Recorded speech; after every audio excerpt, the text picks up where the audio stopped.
Before we get started here, we gotta take a ride in Yanni's car because it's been down for a little bit.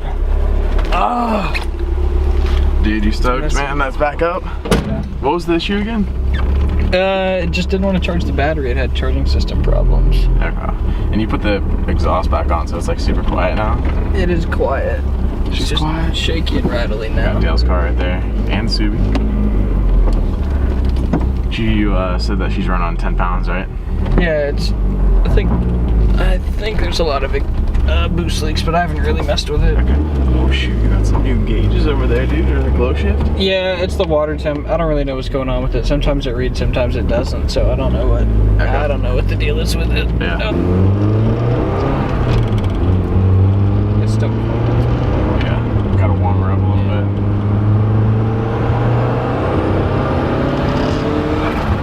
Oh, dude. Sounds so good.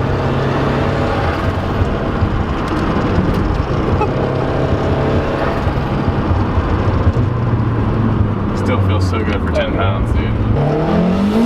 Oh, she's spinning. Oh, dude, yeah. Oh, dude, that's so dope. Yeah, for 10 pounds.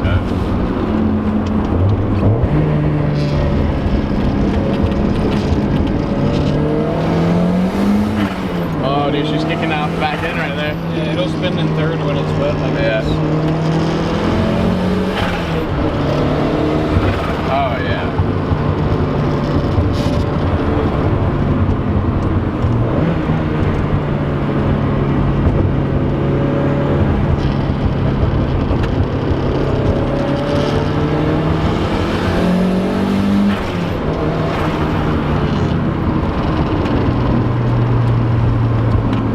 These roads are so fun.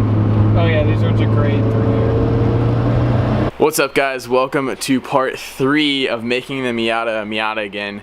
It's been a little bit, and just because of us getting parts in, and then also like the time frame of like, you know, Christmas time and also like the New Year, I haven't been able to come over and like quite film. But Dale has been actually working pretty hard. He's the guy who's gonna be like refreshing the motor and everything, and helping me like put the drivetrain back in, and then Yanni's like helping me do all the wiring and stuff. But he's been working super hard, and he was able to refresh the motor. We got everything, all the parts in. So he did like the water pump, the timing belt, you know, the rear main seal. What else did you do? Because you did like the clutch and front main seal and all that. Okay, yeah. Because I got another clutch from Flying Miata. I ordered like a stage 1 kit, or is it? I think, yeah. This is the Happy Meal. Yeah, the Happy Meal clutch. And I ordered that, and then like a 13-pound flywheel and all that. So it should be perfect for what I'm going to be using it for, and also if I'm going to be boosting the car too. Plenty enough on that. They hold up to like 300 wheel. So anyway, and then he also put the motor in, as you guys can see. I'll show you guys a little bit, but everything is pretty much in there drivetrain wise, back in, all refreshed. And then now it's just like basically buttoning everything up, all the hoses and like all the sensors, wiring up the alternator, and it's basically all the wiring now. And I have to show you guys, he did do the rebuild. I got the bronze shifter rebuild from 5X Racing. Yeah, 5X Racing. Yeah.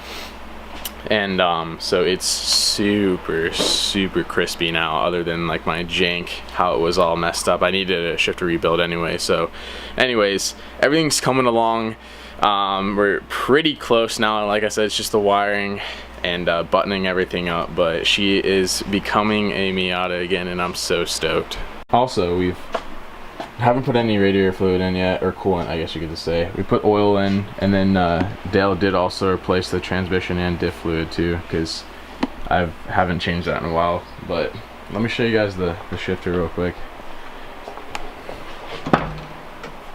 Super crispy now. I put my stock shift knob back on just because I think it's a little bit easier to shift, but you can see like it's super crispy now. Nice quick shifting in there. Oh, it's so nice. Now I have a boot that's not ripped either. Oh yeah, the dash is back in, cluster's back in too. That was like a couple of days ago that we did that. And but it's coming together, super close. Like I said, you know, steering column's back in too.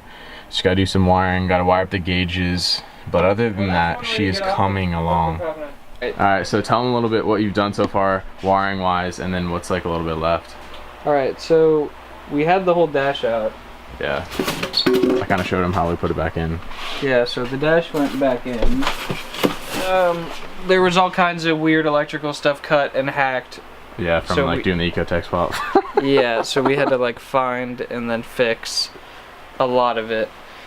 And then, you know, it was tucked, so we have to re-tuck. Yeah, like and right then here, re-tuck all the way. The hole's cut. This goes into the. Yeah, like they did some weird stuff. Like they cut a lot of stuff and just like here, just cut all of that off. Yeah. So it's a lot of just going back to the manual and all that and looking where it goes. Yeah, and we have to fix a lot of it because now that it's back to Miata, we need most of it. Yeah.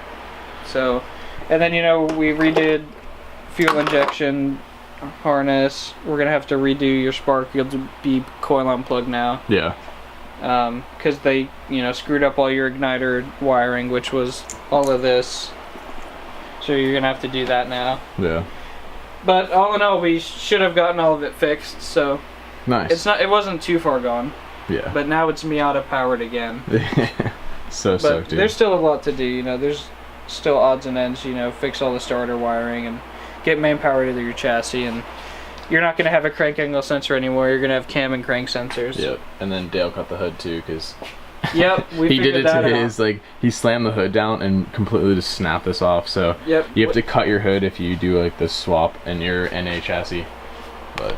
No one tells you that, and then, you know, you close your hood after, you know, it running, well, and it ran fine with no hood, dude. It ran fine with no hood, and I put the hood on, it didn't work, so I was like, I don't know.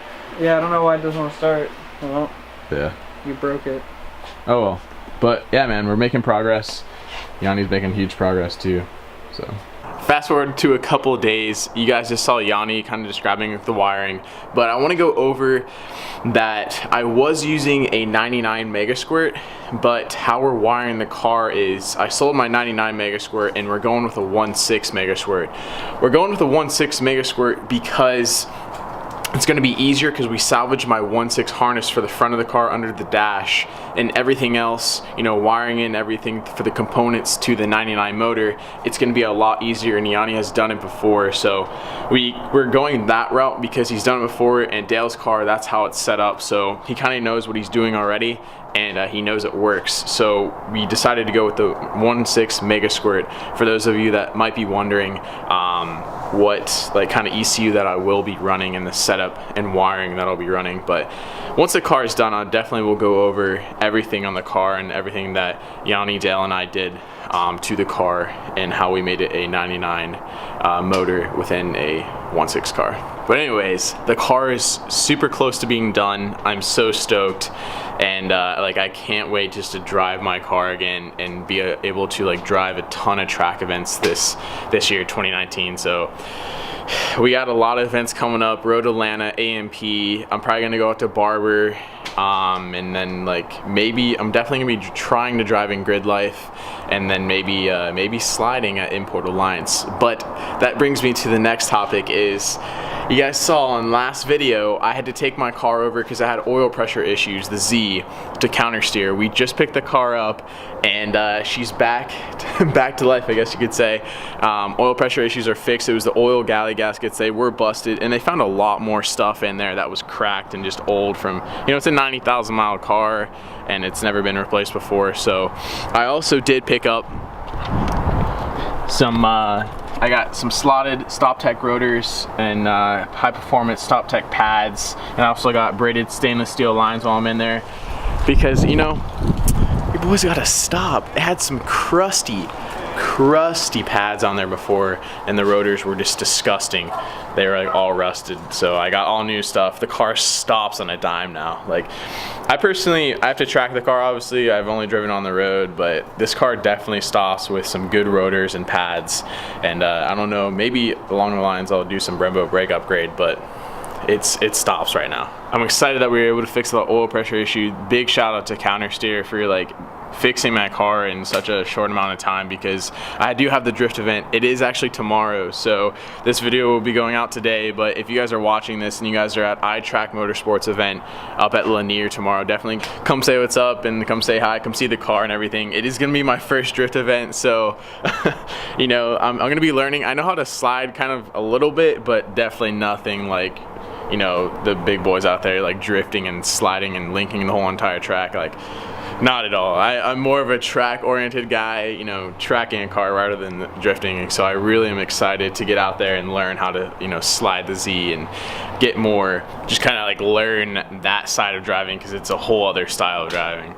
But anyways, guys, I hope you guys liked the update for the Miata. We got the Z back. We have our first drift event, start of the year. It's still January. It's kind of cold in Georgia. Definitely not like the snow that everyone else is getting in the north and also like Midwest, but it's probably about like 45 here. Definitely a little chilly, but I'm so excited tomorrow to do my first drift event. But as always, guys, make sure to smash that like button for Miata content. Got a lot of Z content coming too. But as always, GPG, have an amazing day and peace out, guys. See you in the next one.